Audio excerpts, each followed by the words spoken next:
Okay, good. All right, good morning, everybody. It's a beautiful morning here in Rochester, and thank you all for coming. I have a bit of a cold, so I may have to interrupt the proceedings, if you don't mind. Okay, so first, the person I'd like to most thank for being here is Tanisha Cullum. She's with her friends and her family, her attorney, Rob Monahan. Her friends, Jen and Vanna, one of whom is her godmother. Yes, yes. I said she's a very young-looking godmother. Thank you very much. Okay, but let me just say to Tanisha, the heartbreak that you suffered this summer when you lost Bryce is just unfathomable. It's pain felt by everyone here in the Rochester area. It leaves a scar on all of us that will never fully heal, and certainly it won't heal with you. But I'm inspired by Tanisha's strength, and I'm proud to join with her in trying to make sure this never happens again, that what happened to Bryce doesn't happen ever again. And I would say this, you know, the scriptures say when some terrible tragedy befalls you, the human instinct is to curse the darkness. You're just so angry, and you say, why me? And you turn in on yourself. The scripture also says, if instead you try to prevent it from ever happening again, it's lighting a candle. And it's sort of a saint-like thing to do. It's a thing saints do. And Tanisha's lighting a candle, and we so respect you for doing that, Tanisha. Thank you very much. I know it's not easy. It's probably not easy to stand here. It's going to be even harder for you to speak. But God bless you for doing this. So, as you all know, and we have some pictures here, on July 15th, Tanisha's beautiful 3-year-old son, Bryce Raynor, and his pictures, look at, yeah, these are too far away. Anyway, put that one on this side, because this is who it's all about. Yeah. This beautiful little boy, and you can just see it in his face what a beautiful child he was. But Bruce tragically fell into a grease trap outside of a local restaurant that Tanisha worked at, and he fatally drowned. He fell into something called a grease trap. A grease trap, for those who are unaware, is a liquid-filled pit. They're oftentimes stored outside a restaurant and underground, but they're dangerous. And this is what a grease trap right here looks like. Can you see it? And you store all kinds of grease and fat and stuff that you can't do anything else with. So that's that. These are, as I said, often stored outside a restaurant and underground. But if they're not secured, tragedy can result. And a tragedy occurred in Rochester, but it's occurred in many other places in this country. And they've taught us one devastating lesson. Grease traps are under-regulated. There are standards for all kinds of workplace hazards, like if you fall, or how stairs ought to be, and other kinds of things. But there are almost no standards for grease traps. Certainly not strong enough ones. So today I'm launching a push to lock down new grease trap safety standards to ensure that no more lives are lost to accidents that are preventable.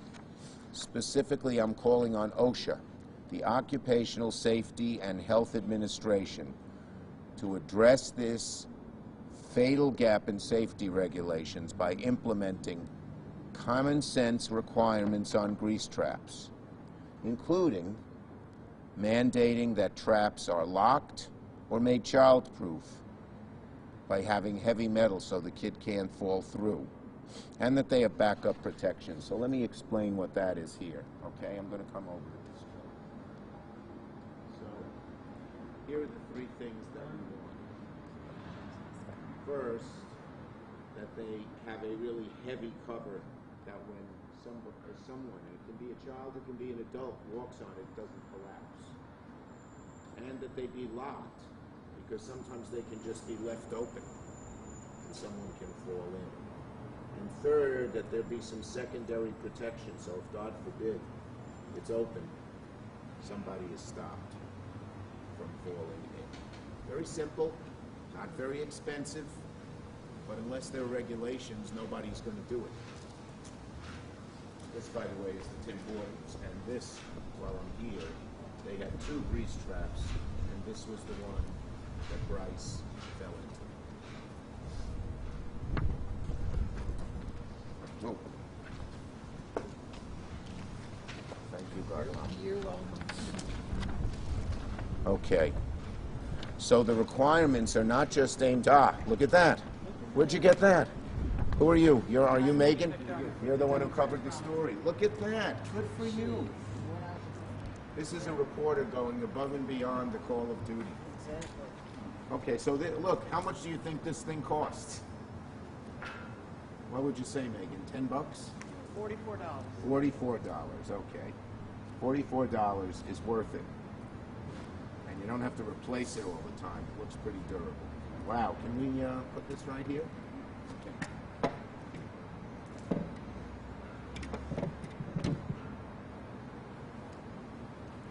Megan was the one who broke this story, so she has a particular interest in it. Okay, so this is to protect everybody, not just employees or their children, but anyone could be in that backyard of Tim Hortons and fall in, a passerby, a pedestrian, because grease traps are truly dangerous. They require their own unique safety regulations because they're a unique risk. If you fall into them, the likelihood of your drowning, suffocating, being exposed to poisonous chemicals and gases are all too real. So falling into a grease trap is exponentially more dangerous than falling into a typical pit or unfilled hole. And OSHA has regulations for pits and holes, but doesn't have good regulations for grease traps, anything specific.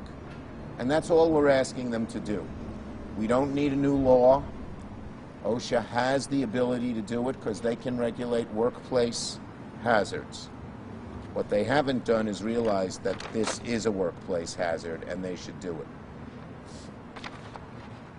Okay. Here's what happened to Bryce. He stood at the unlocked grease trap and the cover flipped open and he fell into the underground tank below. Then the cover swung shut, so his fall was undetected for several minutes and eventually discovered, but it was tragically too late. This was a ground-level, 2-foot-wide trap about 10 feet back from the entrance of the restaurant in an area that was regularly trafficked by employees and accessible to customers and the public. Worse still, the cover was unlocked, not nearly secure enough to prevent people, or in this case even young toddlers, from falling in. Now this was not a one-off. You know, when we heard about this we said, oh my God, how horrible. But it's happened before. It happened recently in Auburn, Alabama in October 2017. Another 3-year-old girl who was fatally drowned, exactly Bryce's age. In Shreveport, a 5-year-old boy died after a grease trap lid spread. And there have been other grease trap accidents in Tulsa, Oklahoma, Appleton, Wisconsin, Clarksville, Tennessee. So this happens. Does it happen every day? Thank God, no. But it happens frequently enough that there ought to be regulations. So I'm calling on OSHA to do 3 rules that are outlined in that chart I went over to.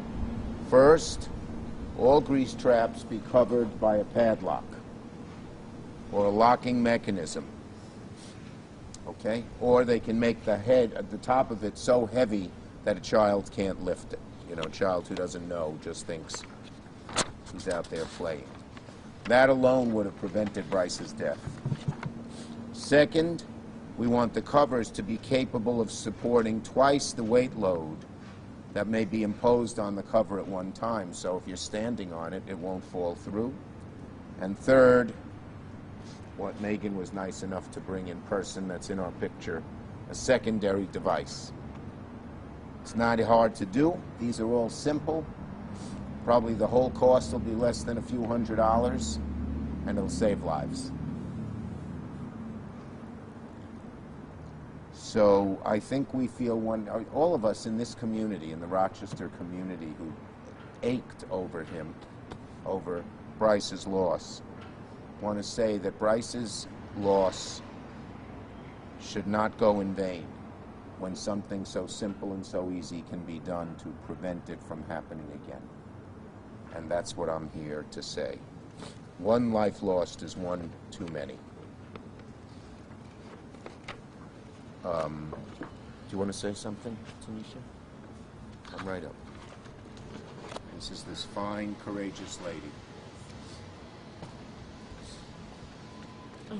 And I told her, just speak from the heart. You don't have to.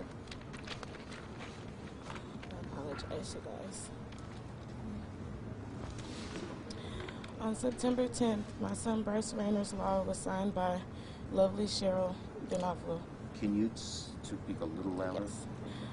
On September 10th, my son Bryce Raynor's law was signed by lovely Cheryl Denoflo. I also wrote a speech saying I would like to make Bryce's law statewide and if possible even U.S.-wide. And here I stand at a federal building talking to very important people and making this happen. A beautiful Sadie Andrews left her family too soon to an unsecured grease trap in October of 2017. My son Bryce Raynor left his family too soon to an unsecured grease trap July of 2019. I can only imagine all of the other innocent lives and families this has happened to that we haven't heard of and nothing was done. It sickens me, honestly. There aren't only innocent lives and families in Monroe County this can happen to. And I'm most positive Monroe County isn't the only place with unsecured grease traps and septic tanks. That's why I want this, and this needs to spread throughout the U.S. and maybe even to Canada, Asia, France, and others. Innocent, defenseless children are being taken by something bigger than them. This isn't my strength I'm using standing here today and every day. This strength comes from God foremost, and also I'd like to thank from my son Bryce Raynor and Sadie Andrews and any other helpless child. So for them, I would take on something bigger than myself, and I would do everything possible until this is on the president's desk. I will do anything I can to help make sure every grease trap and septic tank is locked and secured. Thank you, Mr. Chris Zeltman and Senator Chuck Schumer, for letting me speak in the time. That's amazing, isn't it? She's great. You're great. Thank you so much. Okay, we'll take questions on this subject.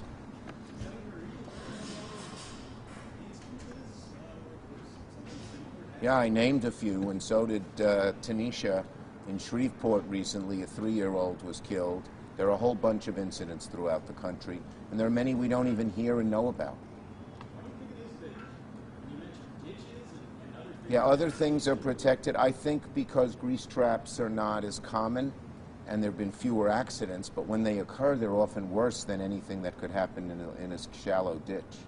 What's the process of OSHA? OSHA can just issue regulations. They would propose regulations, then there'd be a comment period, and then those regulations would be final. You don't need any legislation. I would hope not, and I'm going to push OSHA very hard to do this. Have you talked to OSHA? We have talked to them at the beginning, and they want our ideas and proposal. What was their response? I think they didn't say yes or no, but I think they're interested. Does the city have oversight over? We have oversight. We could do it statutorily if we have to, but the easiest and quickest way is for OSHA to do it itself. And if they won't, I will certainly look at legislation. Is this the first time this is being proposed on this Yes, level? yes it is. Okay, I think we'll, do you want to say anything else?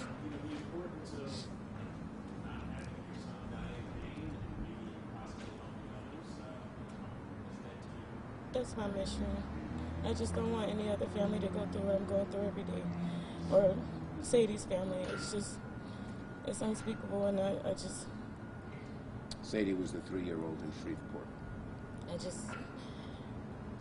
That's my mission, to speak for other kids. I don't want this to happen. What more can you say? You still continue your suits against the county and the city? We're not going to comment on that at this time, but thank you. Okay, I think we're going to leave it to this subject today, if that's okay with everybody. Okay? Unless anyone has some really pressing, urgent... No, okay. Thank you, everybody. Appreciate it. Good. You were great.